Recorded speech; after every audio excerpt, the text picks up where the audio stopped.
എല്ലാവർക്കും നമസ്കാരം.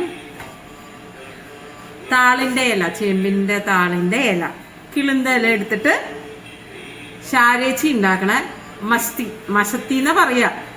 പണ്ട് എൻ്റെ ചെറുപ്പത്തിൽ അമ്മമ്മയുടെ അനീതിയാണ് ഈ ശാരേച്ചി, ചിറ്റേത്ത് ശാരദമ്മ. ശാച്ചിയുടെ സ്പെഷ്യൽ സാധനമാണ്. എല്ലാ കർക്കിടക മാസത്തിലും ശാച്ചിയിൽ ഉണ്ടാക്കും. അപ്പൊ ഇങ്ങനെ ഉരുണ്ട് വരും. അത് ഞാൻ ഉണ്ടാക്കുമ്പോൾ അങ്ങനെ ഉരുളാറില്ല ചെയ്യുക. ചാച്ചി ഉണ്ടാക്കുമ്പോൾ ഉരുണ്ടി വരും. പക്ഷെ അതിന് ഒരിക്കൽ പോലും ഒരു ചൊറിച്ചിലൊന്നുമില്ല. നല്ല സ്വാദുള്ള ഒരു വിഭവമാണ്.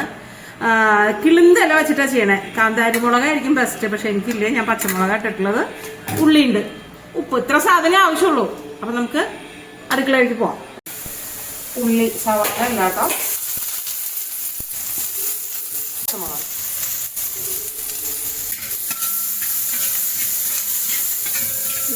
എടുക്കണ പെരിയന്നെ.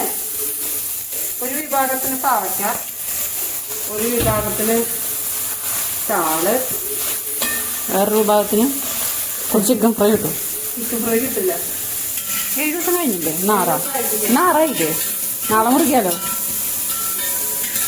ഇനി ഇതാളൊന്ന് ചെറുതായിട്ട് വാടിയിട്ടുണ്ട്.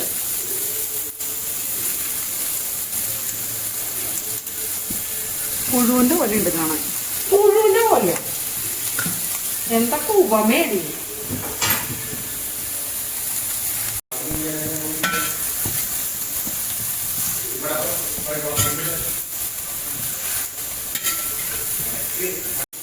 ഉപ്പ്, എന്നിട്ടുണ്ടാക്കണേ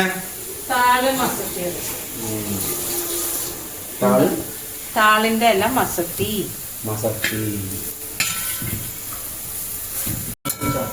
സിമ്മിലിട്ടിട്ട് ഇതൊന്ന് അടച്ചു വെച്ച് നല്ലപോലെ വേവിച്ചെടുക്കാം.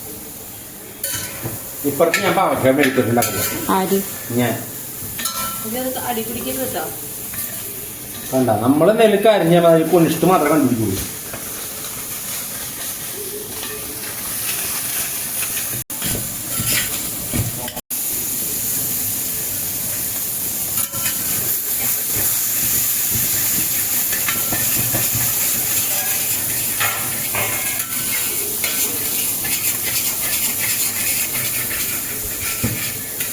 എന്തോ ഉടഞ്ഞ്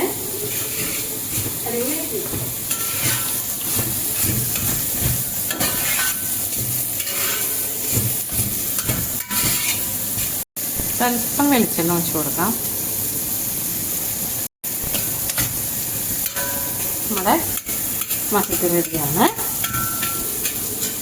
ഞങ്ങളൊക്കെ മസ്തി എന്ന് പറയാം. ആക്ച്വലി മസത്തി തന്നെയാണ്. അതെന്താ അതുകൊണ്ട് അങ്ങനെ ആ വേർഡൊന്നും അറിയില്ല. ശാരേച്ചിയുടെ മസത്തി